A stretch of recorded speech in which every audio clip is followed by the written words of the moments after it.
That's right. 80s TV Ladies is the podcast that looks at female-driven TV shows from the 1980s and the people who made them. I'm Sharon Johnson. And I'm Susan Lambert-Haddam. And we're your hosts for 80s TV Ladies today. I don't know why today. This is going to be a different day sometime.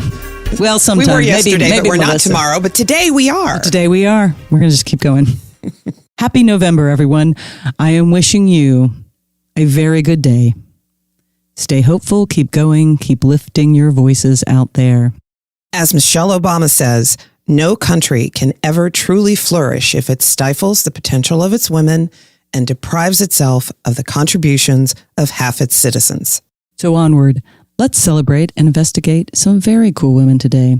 I'm so happy to say we now have part 2 of our interview with Robin Bernheim, writer and story editor of Remington Steele, the mystery detective show from the 80s. This one is so much fun. TV writer and producer Robin Bernheim got her start writing on Remington Steele and has worked on some of the most beloved and iconic TV shows of modern times. What a career she's had, Sharon. I mean, it's really incredibly impressive. From Remington Steele to Quantum Leap, the first one, to two Star Trek shows, to Hallmark's When Calls the Heart, which ran for like 9-10 seasons, something crazy, and a massive franchise for Netflix, The Princess Switch, starring Vanessa Hudgens. Now, in our last episode, we had a fantastic act out for you. We quit you on a cliffhanger. We just left you out there blowing in the wind, not knowing the answer to a very important Remington Steele question. But let's take you back. So I want to go back real quick to the times when Stephanie and Pierce Brosnan weren't getting along. There's stories of them not getting along. There's stories of them getting along. They speak very highly of each other right now. So what was going on in your perspective? I know. Sometimes I read it and I think it's just crazy. I read that Doris said they wouldn't even talk. I don't remember that. I was around a lot of the time. I don't remember that it was ever like that.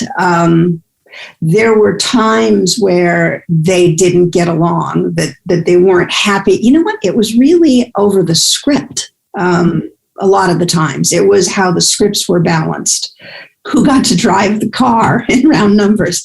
So I think it really came from that. And they were both young. And when Stephanie came to the project, Stephanie was the named talent. Nobody knew Pierce. But the show was called Remington Steele.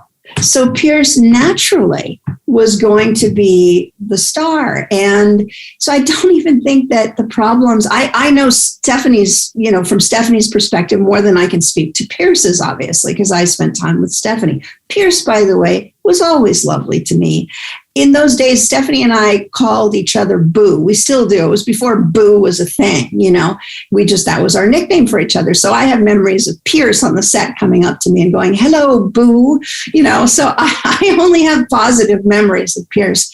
And as you know, and as you said, they're good friends today and they honor that friendship. So there were some bumps. But I think almost any show, there's bumps. Stephanie would call. I remember being at my parents' house in Northern California, and Stephanie called because she was very upset. Again, I think it was more how the material was balanced than that she had a problem with him. And I remember saying to her, well, thank God he's such a good actor. You could be stuck with somebody who's not good. He's good at what he does. And she'd always go, yeah, he was. So there was respect. So I'm speaking from Stephanie's side, but it would be interesting to see how she characterizes it. But that's from what I saw. That's what it was about. They had respect for each other. There were little things that got, under their skin. They teased each other and all of that. So I think it was what you'd expect under a lot of stress and pressure. And remember, Stephanie was single at the time, and Pierce was married to Cassie at the time. And Stephanie and Pierce had all these, there was a lot of the push me, pull you kind of tension, but they also had on-screen kisses, and they obviously had to have passion. And I do remember, here's a bit of history for you. It was at the time that AIDS had just come on the scene. And the question was, could they even kiss? Was there a risk? It was that was insane too. Wow. You wouldn't think of that now, but although for COVID, like they were putting plexiglass up, right? I was going to say we sadly had to go back, but if you have to think back to that, and people just didn't know what it was and whether it was safe. But yeah, so I think that it was all just there were moments, but they came out of the work. It wasn't personal. There was so much pressure, and there is so much pressure even today with TV shows that become sort of popular and very beloved immediately. And those characters became beloved. I know that, like, I think it was third season when it was the most popular. But I think there's so much, I always feel for, like, TV stars, probably more than my husband does. Because I'm like, they're under a lot of pressure, honey. That's why they're freaking out, right? Because it's hard. It's hard to be the lead of a TV show. There's a lot of pressure on you, I think, as an actor. Yeah. Especially when it happens so early in your career, when you haven't had the opportunity to get a lot of perspective on what it is or how your life changes when you become that well-known and that identified by a character. It's hard. Yeah. Remember in those days, there were three networks. So you had a third of the viewing audience watching you. Everybody knew who you were. You were very famous. Mm-hmm. Whereas now we have a much more fragmented niche market. No, it's very hard to find a star, except like music, I think, where they're as well known as these people were in the 80s. They were so well known. Yeah. I mean, because there were only three networks, it was possible to know who was on what shows on the other networks, at least for me, because I followed those kinds of things. Even if you didn't watch the shows, you knew what shows were on. You knew who were on those shows. Mm-hmm. It was much easier to keep track of all that since there was much less content. So, yeah, it's tough. It's tough. Hopefully they mature and quickly understand that I got a job to do. But I do want to say what's interesting is I think there's a challenge built into the concept of the show. Mm-hmm. And we've talked about this before on the show. I'm a huge fan of this show and of this type of show that doesn't really exist as much as it did in the 80s in primetime television. The action comedy, the comedy duo, there's a lot of romance and will they won't they. That's always popular.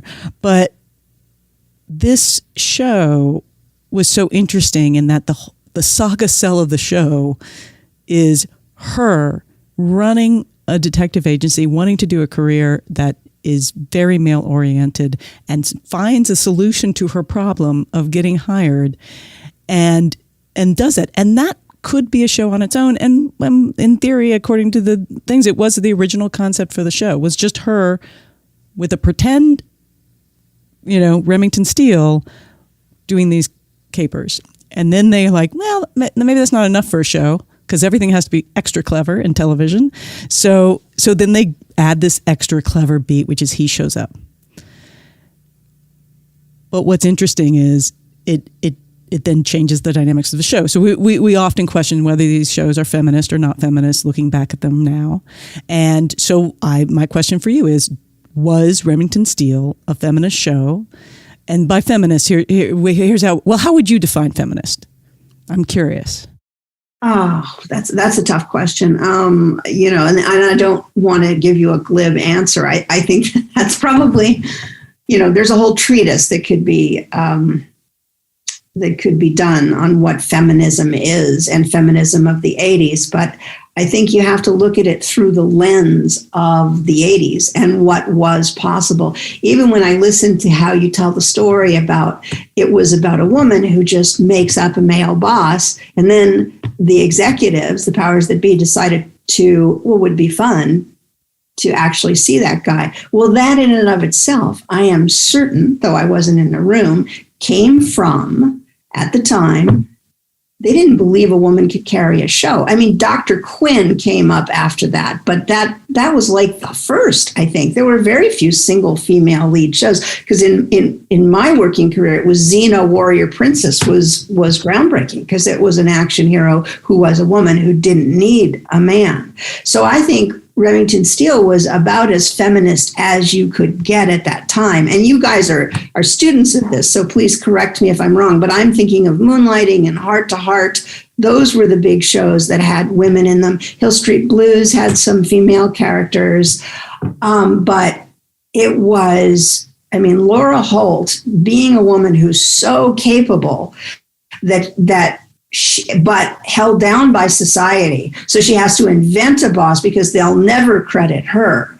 I mean, yes, it's a concession to the patriarchy, right? It's a concession, but it still acknowledges how bright she was. Oh, yes. And then there's this anecdote where Stephanie went and gave an interview to the San Jose Mercury News. And I was working in advertising, like I said, in Silicon Valley. And she goes, it's just like my friend. She does all the work and her boss gets all the credit. And I'm going, oh, no, I really hope George doesn't read that article.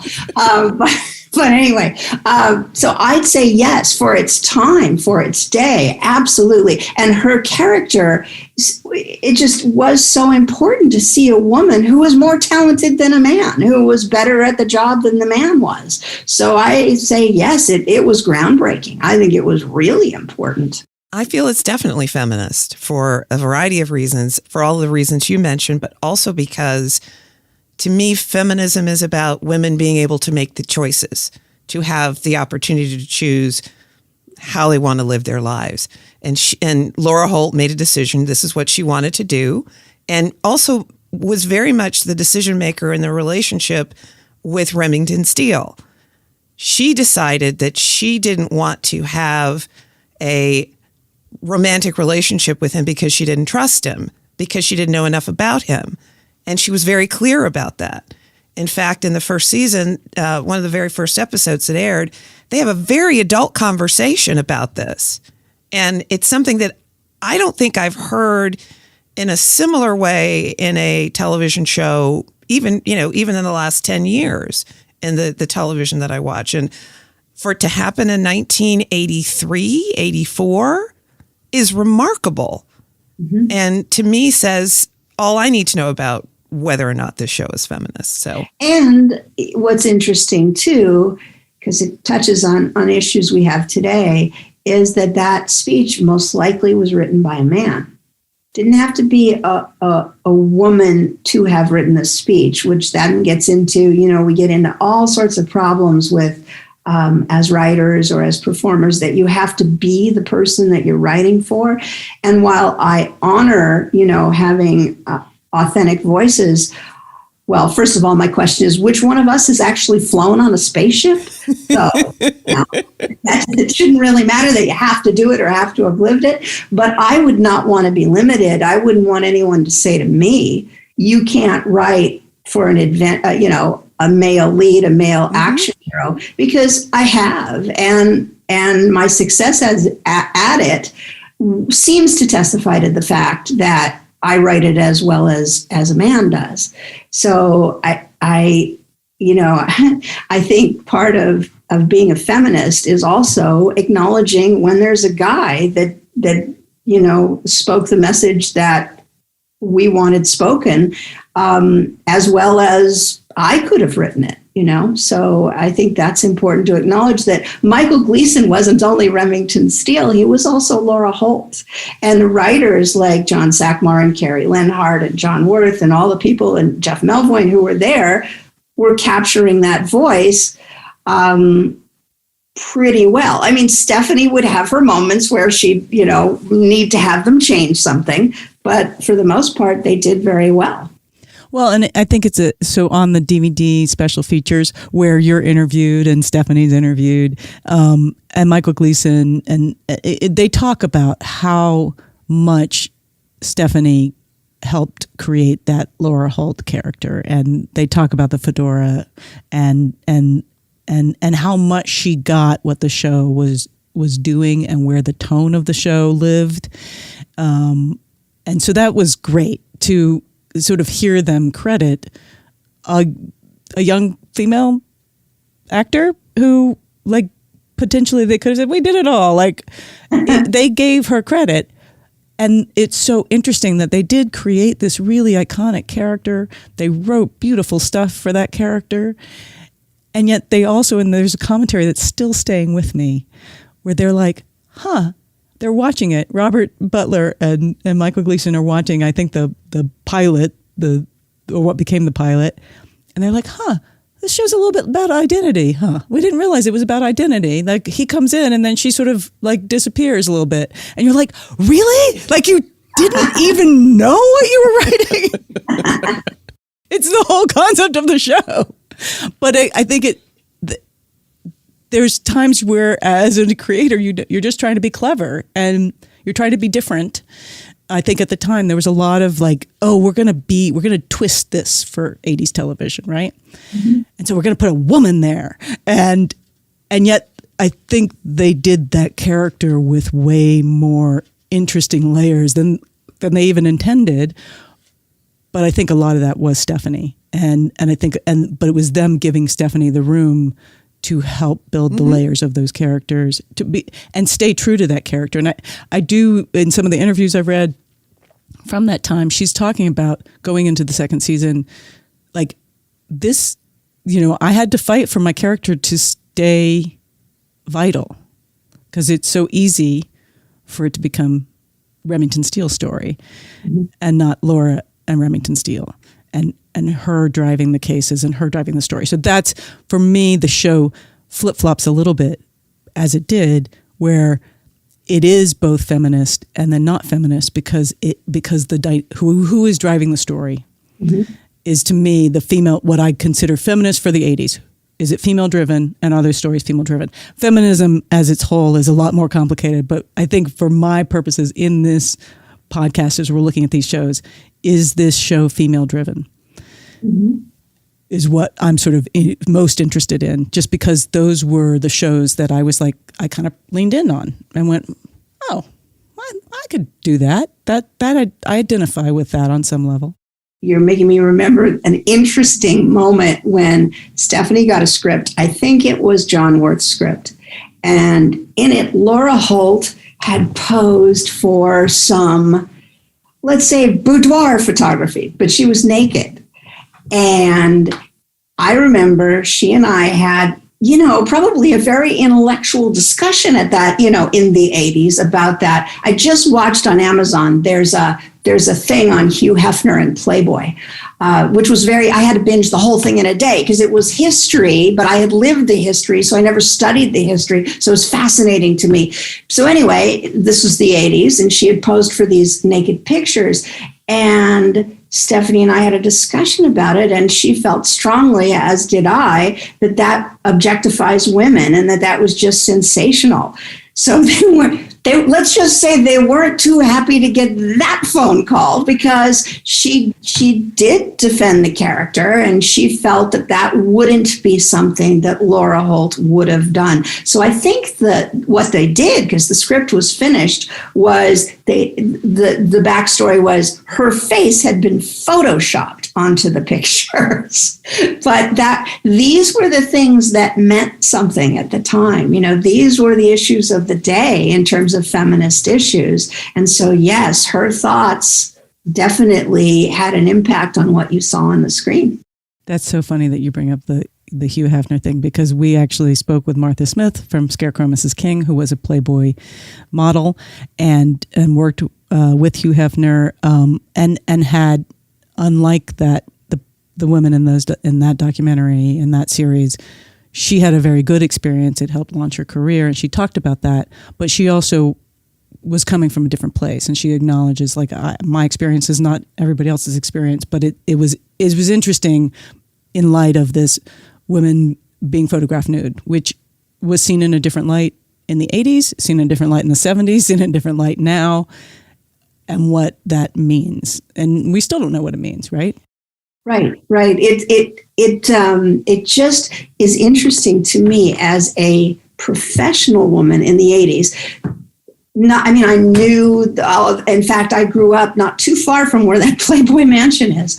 I knew that all existed. But when I look at it now and I see the objectification of women, the way it was done then, and here I am trying to be taken seriously as a talent, not as a talent on display like the person you interviewed, who obviously it helped her acting career, but I'm behind the scenes. And they're objectifying women in that way. And I go, Jesus, I am so lucky to have cut through that and to have been taken seriously. That's a lot of noise in that channel when you're trying to simply being taken seriously for your talent and your worth as a person. So, yeah, it's interesting, isn't it, when you look back? It's so interesting. And it's so interesting in Remington Steele to look at Laura Holt clearly has sort of a sexual side, clearly has she's dating, she and Pierce have this, will they, won't they, and why, and yet she's also gets to be a career woman. I love how mad she gets to be. Like sometimes it still struck me. I'm like, wait, she's so mad. Like, and I'm like, why am I, like, guys get to be that mad? Like it was so startling in some ways in the 80s to see her get angry and not be punished for it and not and it be legitimate. That was an interesting, when I watched the show again, I was like, oh, I kind of don't remember that. But I remember the feeling of that. Yes, because in society, again, behind the scenes, when you're a businesswoman in the 80s, which I was not just in Hollywood, but in Silicon Valley, do you remember? Now you made me remember. When a man gets mad, he's strong. When a woman gets mad, she's bitchy. So I didn't really notice that about Remington and Laura and what Stephanie chose to do there. But isn't that great? I mean, there was always an emphasis, but I still believe this today when you're doing rom-com and you have the push me, pull you do have to be likable, but that goes on both sides, both gender sides, the male or female. You got to make sure when you're playing that Cary Grant banter, because Cary Grant did it so effortlessly, that you're not unlikable. You have to be likable. So if you choose to be too angry, which Michael would sometimes say, oh God, they don't, you got to pull that back. But the fact that Stephanie was given leeway to have emotion like that and not be bitchy, that's really important then in perspective. Yeah, it just struck me when we were rewatching that I was like, oh, she does get to own that. And I would say 8 times out of 10, she's right to be angry. Oh my gosh. Let's take a break for a minute and we'll come back and wrap up. I just want to give us a little break and we'll be right back.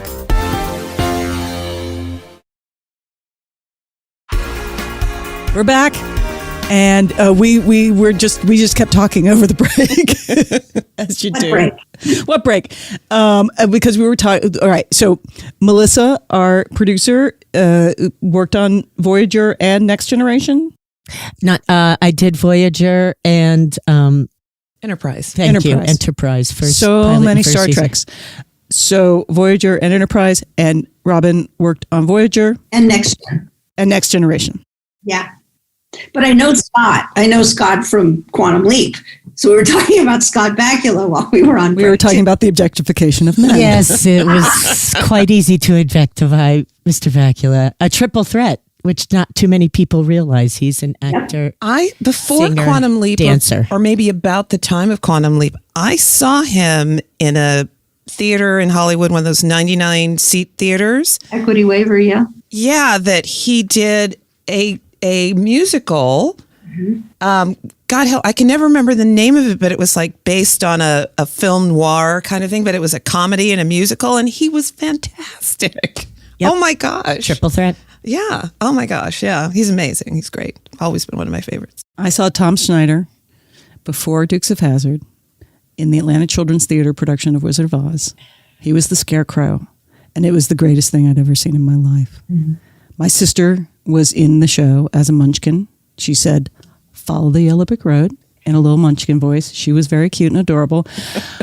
I sat in on every one of those rehearsals and watched him kind of create that without a brain.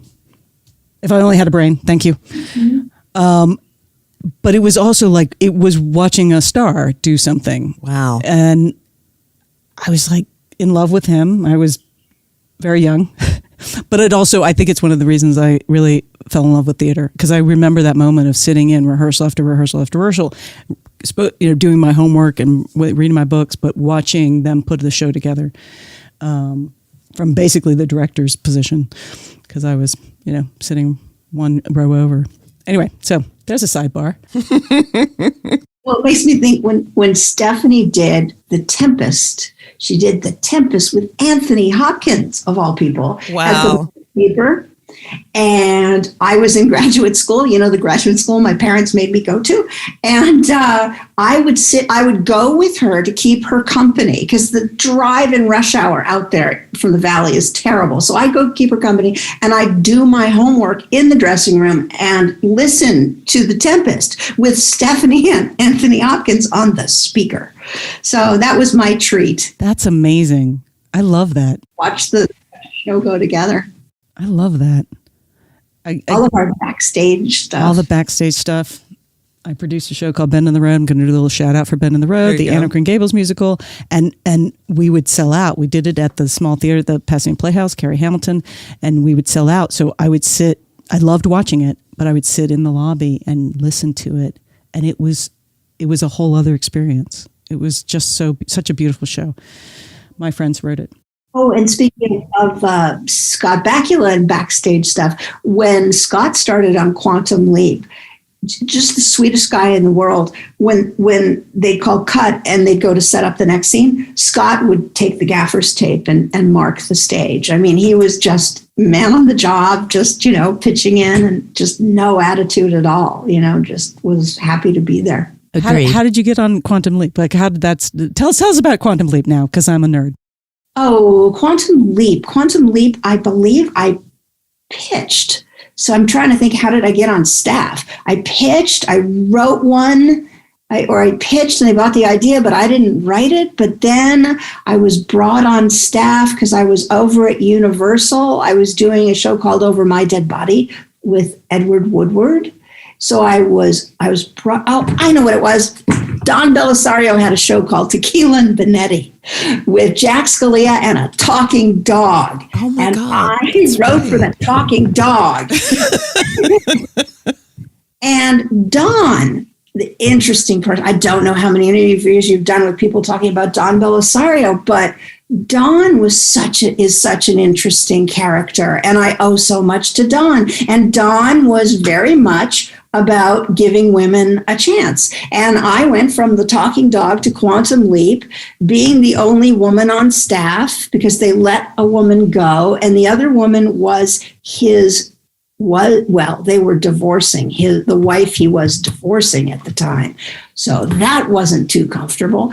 But he brought me on, and it was a very political, backstabbing culture. Oh my God. I don't know how. I wanted to quit so many times, and I won't name names, but there was a writer on that staff who verbally abused me.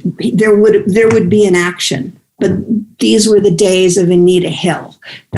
I remember that because we put her in one of our Kisses of History. So you didn't complain about that stuff. It was just horrible. But Don wanted to give me a chance. And I remember what the strategy was. They kept taking away my assignments, so I couldn't write a script. So it looked like I wasn't doing anything. And then I pitched the bigamy episode, and it got taken away. And I told Don, and Don went and straightened things out. And I remember he came into my office. He says, "Just do a really good job." And I said, "I will." And I guess I did. And so I survived over there. But oh, wow, that was trial by fire. But Don was really good, really fair, treated me really well, and took me over when he went on his overall deal to Paramount. I went with him. And unfortunately, there wasn't a show to keep me there, so I moved on. But that was that year or two working in the Bellisario shop oh, you worked really hard. And his creative process was rather chaotic. So sometimes he wouldn't get to look at something before it was shooting the next day. And you're, rewriting like mad. And I remember that he and I got along really well. I wrote on the dog show, I wrote the episode that was the new pilot. Rick Rossovich did the original pilot, and that didn't work out. And so Jack Scalia came in, and the one that they wrote, they didn't want to use with Jack, so they were going to use my episode. So Don rewrote it because it became the new pilot. And he had his assistant come down to say, Don's going to take partial credit on this. And I thought, this is no way to handle this. And so I marched down to Don's office and sat down, and I said to him, I just want you to know I completely understand why you're rewriting it. And I'm part of the team, and I get it, and I'm fine with it. And I think that set the tone for a relationship. He had a reputation for being impossible to get along with, and I got along with him. He was really good to me. Again, another really good mentor. But, there was a lot of chaos behind the scenes on that show. He was a huge presence, too. I worked with Bellisario on Jag, the first pilot and first season of Jag. I had just left. He took me over to Paramount, and I had just left to go to Tech War, and then he got Jag on the air. Yeah, so, big presence. What were your experiences with Don? Again, he was a big presence. There was another woman in the camera department, but she was always, back at the camera truck. So I was really the only woman on set. Mm-hmm. And it was a very manly show. There was a lot of military people around, and I can remember Don directing, and like a 7 a.m. call, and I had to have the cigar ashtray ready at the Video Village. At Video Village. Yeah. So he and James Elliott. David James. Yeah, they all had to smoke their cigars, and you're in a fake submarine, so there's like no room, and like 6 a.m. and you're like, ugh. But he was, big, tall. I mean, he's a big guy, so he's a big presence, and there were times where he would lash out, and as a crew, you get really silent. And I was always, bebopping around, like, hello, at the Video Village as the second assistant on that show. And then, when he would get mad, I remember one time he got like something was happening. It was a bark at us, but it really wasn't us. And, you step back, right? Yeah. And you don't go near him. And he actually said, how come you're not hanging around with us today? And I'm like, well, Mr. Bellisario, I didn't think you really wanted to be around us too much today. And he's like, no, come on down. So like I said, but he did, like you said, he respected at a time where it was not easy to be a woman around set. He respected your presence. Yes. And I felt like I did a good job. And so that's why it was okay to be around them. I think he respected people with good work ethic. Mm-hmm. And if you did your job, you got a place at that table. And that was rare company. And he would have parties at his house. And if you got on that list to, be part, Larry Manetti, remember, one of the actors? Yeah. Was his group from Magnum. See, he kept people, he was loyal to people. He had people from forever. Charles Johnson, the best line producer, he was on Jag, I think. Was Charles on Jag? I think when I came in, it was after, it was like Banky. Who was, I don't know. I can only remember like the rock and roll guys. We had like a little rock star scene going on. Well, Jim Banky was not the producer, but the line producer. So I might be thinking more of line producers. Your story of the cigars reminds me of a Remington Steele story where that last season when it was just Brad Kern and Michael Gleason and me. So the boys are staying late and I'm going to stay, right? Because I want to be one of the boys. And Michael breaks out the vodka and pours shots of vodka. Well, I'm not going to not do it because I have to be one of the boys. I came home and just threw up for hours.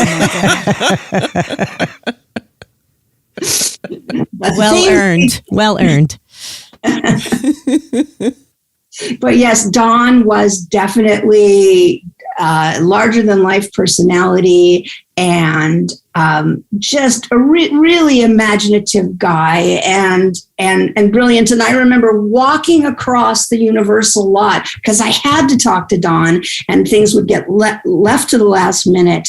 And I literally pitched him the structure for whichever episode I was writing. I literally pitched it while we walked and talked to the Alfred Hitchcock Theater. That's how you got Don's attention, but you needed it. And then the other thing you learned is if Don didn't like something, do not push it through. Do not argue for it because he's never going to like it. So, it's just a matter of figuring these people out. I did well with strong father figures, quite clearly.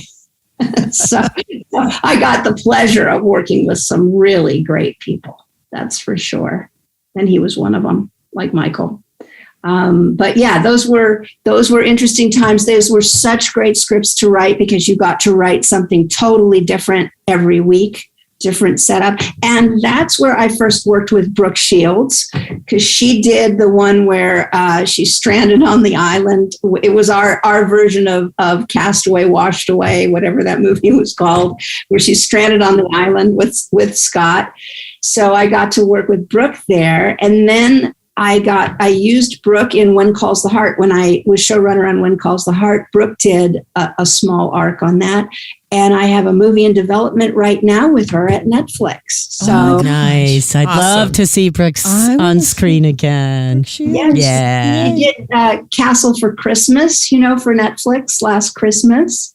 So it did really well. And so there's another one now that's being done. So knock on wood that it goes in October. Yeah. Well, I was just saying on earlier episodes that this kind of show, the romantic comedy mystery show, has kind of gone away, except that I realized it's moved over. It's moved over to Hallmark and the Netflix Christmas because Christmas and romance and mystery and romance are all over those networks. And that's where it's moved to, which is just sort of interesting because I kept going, there's no that, but it's over there on.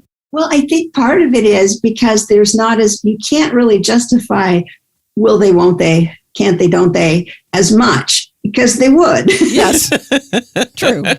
So, but in a movie, you can justify it because it's a finite period of time.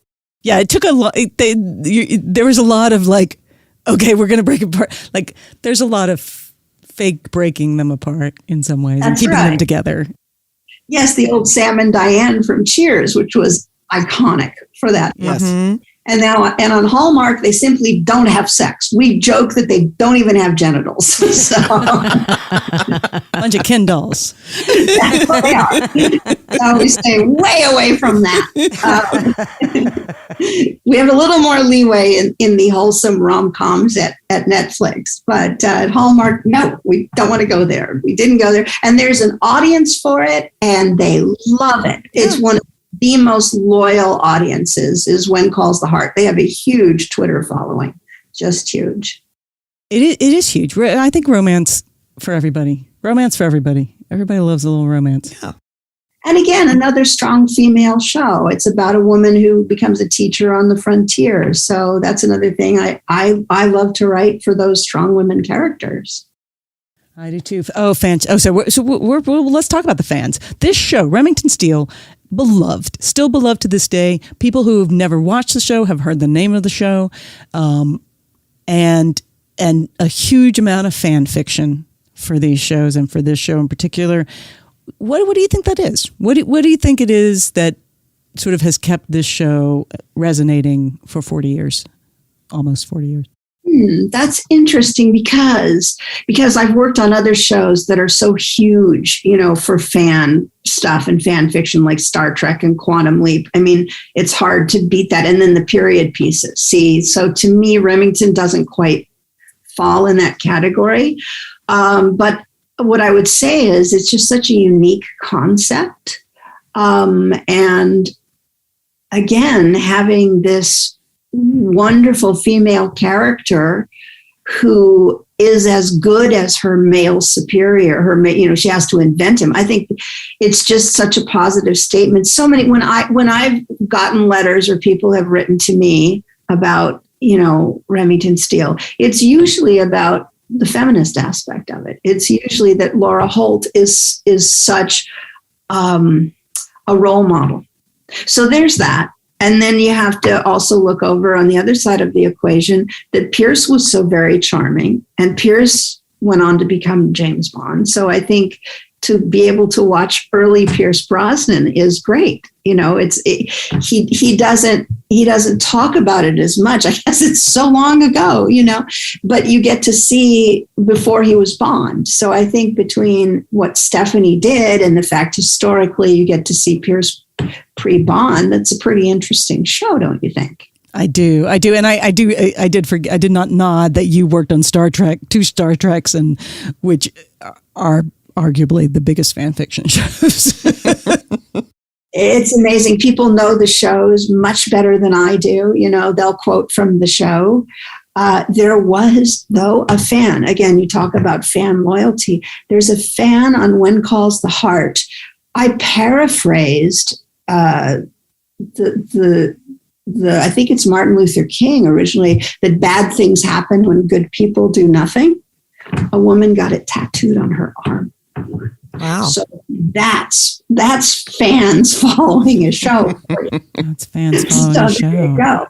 So there are the fan. I think there's this connection between the sci-fi and the period pieces because they're both out of current time, and that they attract such loyal fans. I mean, there are people, there's a Hardy's convention on When Calls the Heart where the fans they spend thousands of dollars to fly up to the Vancouver area and walk through the sets. I actually did one of those, and led some of the tours, and people are brought to tears when you walk them in the schoolhouse.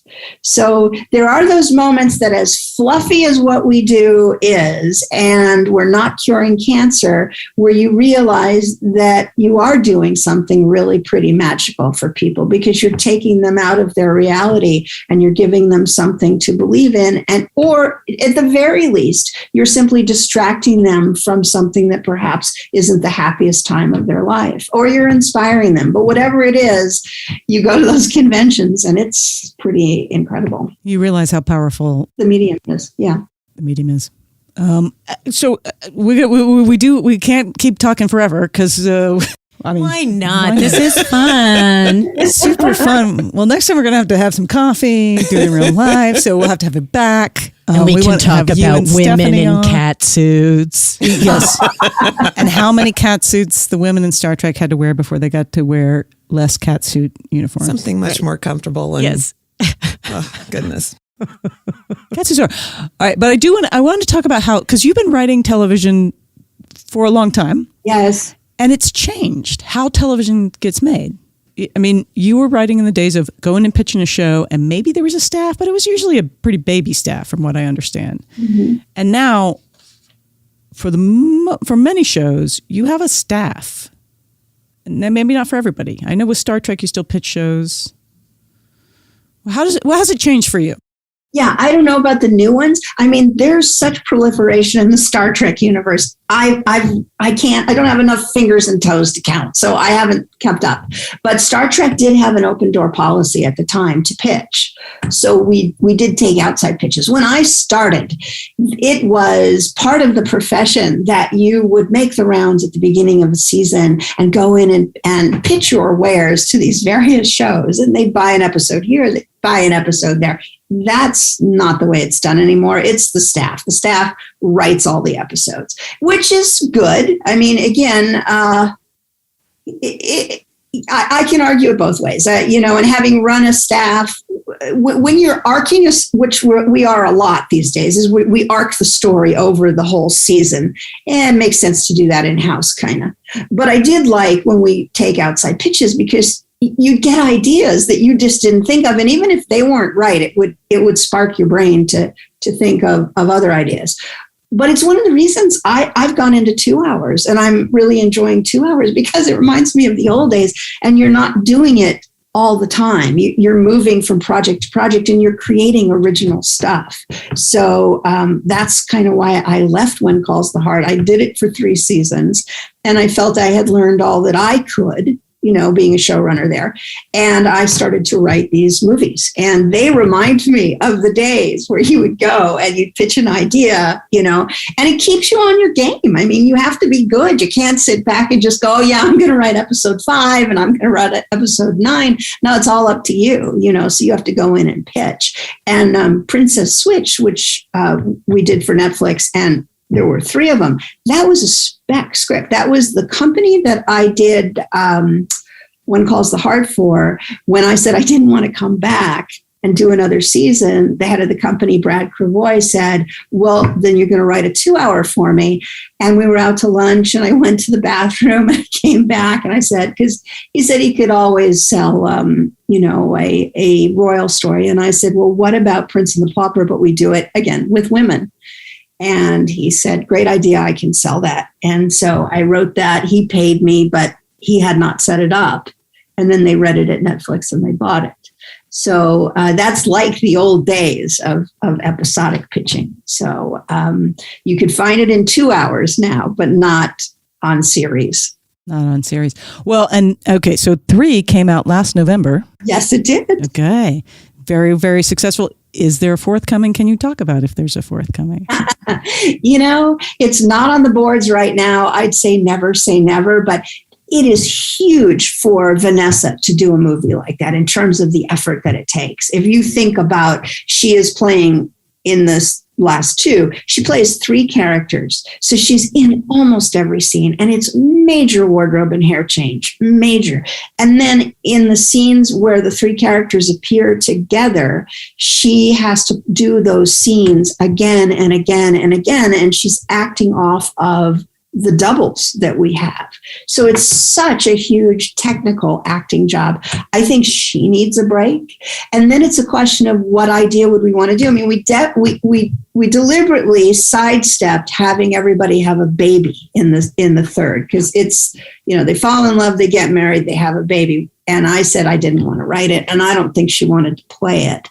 So we did something. We did a caper in the 3rd one with a romance with the bad girl. The bad girl, yes. Yeah, which is her favorite character. And that was part of doing a 3rd. She said, I only want to do it if it features that character. And yet the fans love Stacy, the American character. They identify, it's the most, she says it's the most like what she played in High School Musical. It's her Gabrielle character, and that's why people love it.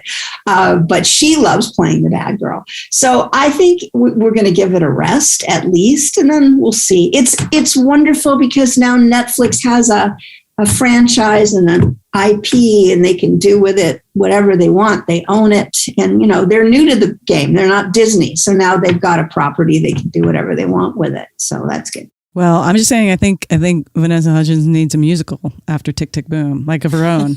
So you better get on that. I know, she's so talented. And we all love musicals. Maybe she'll do it with Scott Bakula.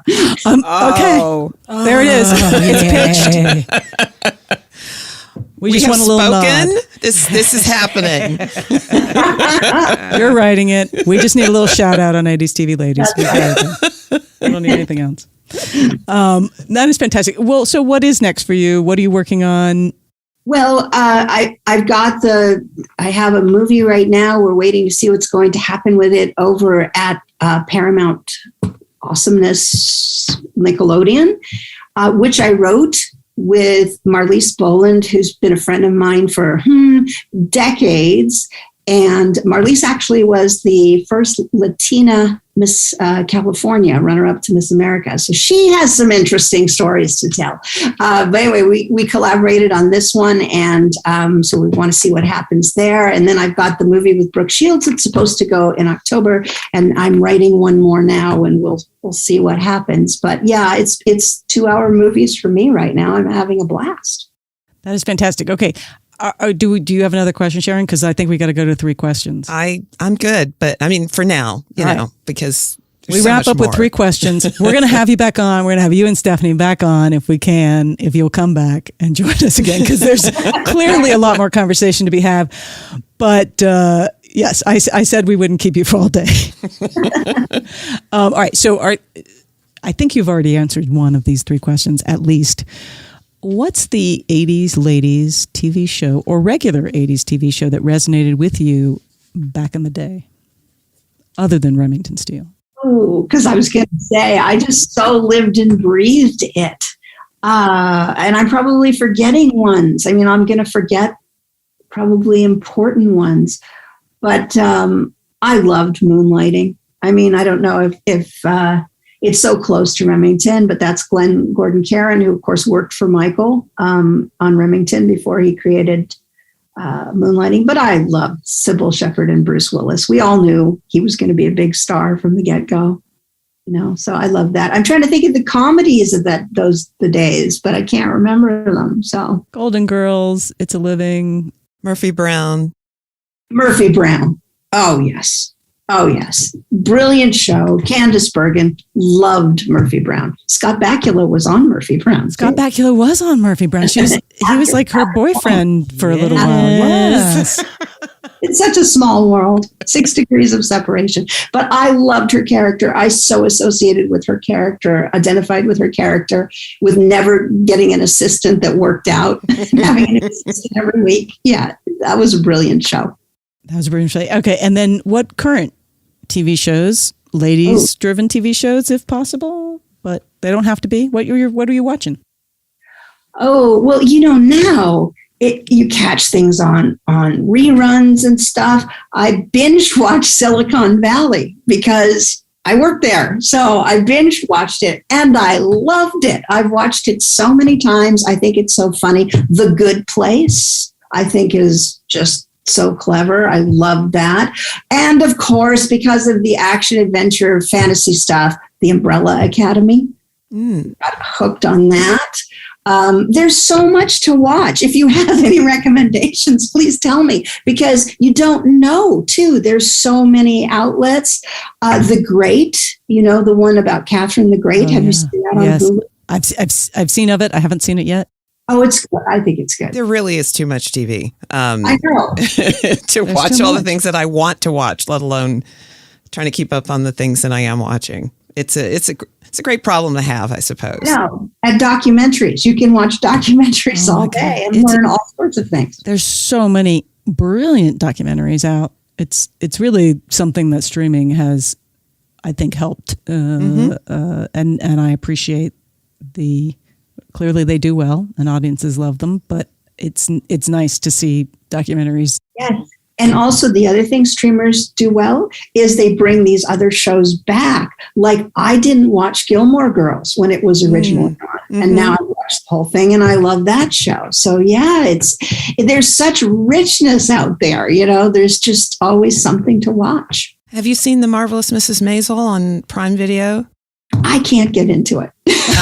Interesting. I don't know why, but everything's not for everybody, as I always like to say. No, and everybody thinks it's brilliant. And I know. I'll have to try it again. You know how that. There are things that other people have told me that are brilliant, and I have a similar reaction. It's just not for me. Right. You know, however good it may be, it's not for me. Right. For instance, Handmaid's Tale. I cannot watch that. I haven't tried. Have you seen The Boys? I love The Boys. That is an interest. That's a show I went, oh, I wish I had thought of that idea. That's such a good idea. So yeah, it's a candy shop. I don't know what I'd do if I have a daughter, but she's 25. But if I had a little kid to try to keep them from watching TV right now when there's so much on, I don't know how you do it. And then the problem is, of course, on their laptop, they can watch whenever, you know. Right. you know. Whenever I caught, you were telling me what was the show, Susan, that you couldn't watch when you were young? Three's Company. You caught your. I caught my daughter was watching like one night, and she is into vintage everything, or she was. And I caught her watching. I said, "Give me that computer." It's like midnight. She's watching the Golden Girls.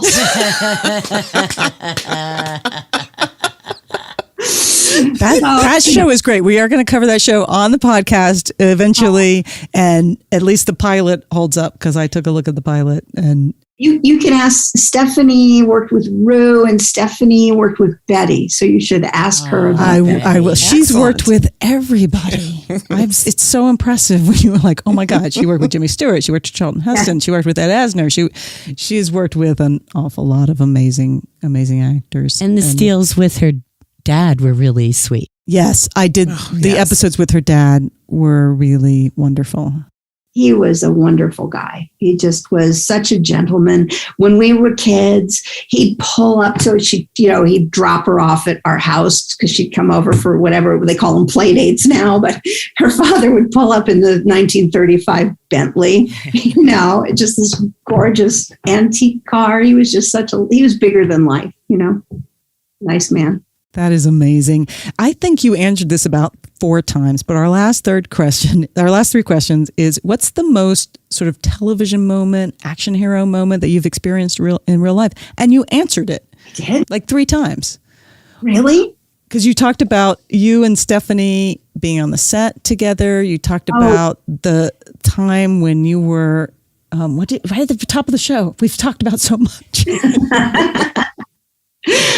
Well, what is it? What would you pick? I don't know. I don't. You mean where life imitates art? Yeah, or one of those moments where like this should be in a movie.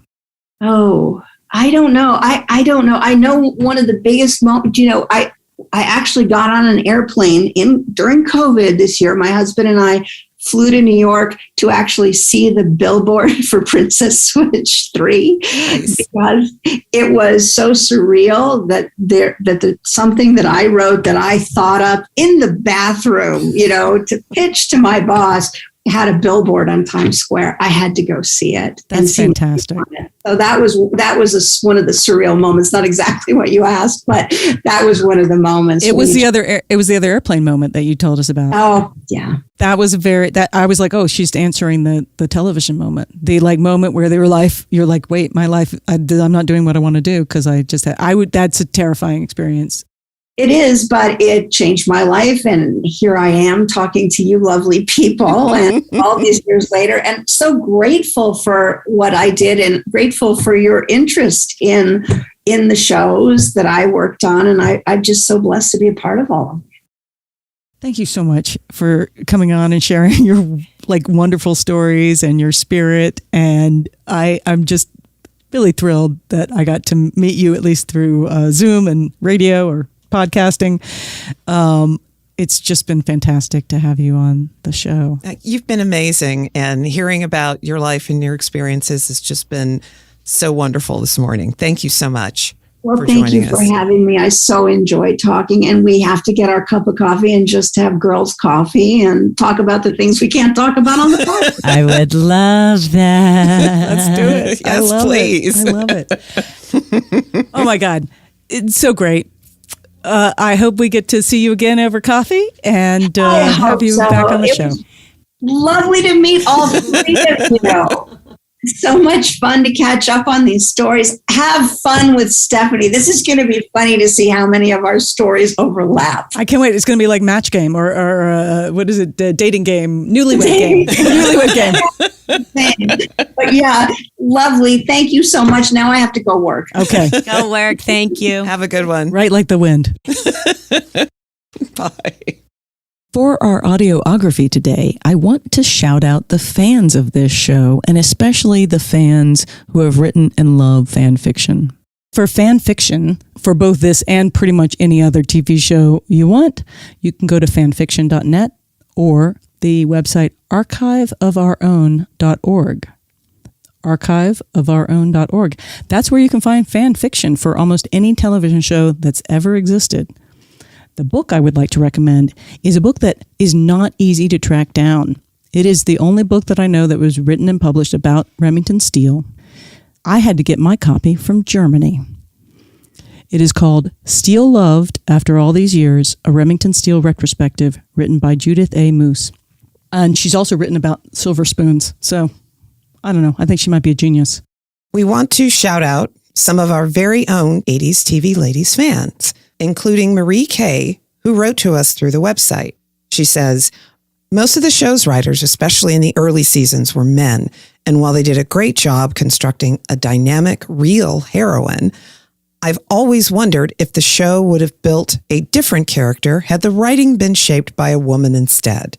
Thanks for the comment, Marie. And that's an important question to ask about this show and all the shows we're looking at. Yes, I think that we are, questioning that ourselves. When were women brought on? How would they have shaped the future or the past?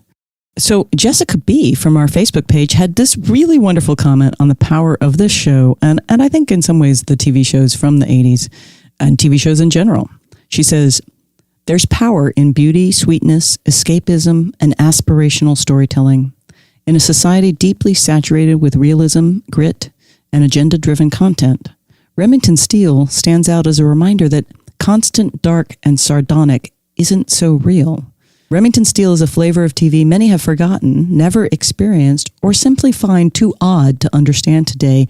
The show reminds us to enjoy the beautiful, the slapstick, and the drama of life. It shows its main characters acting with kindness to help others.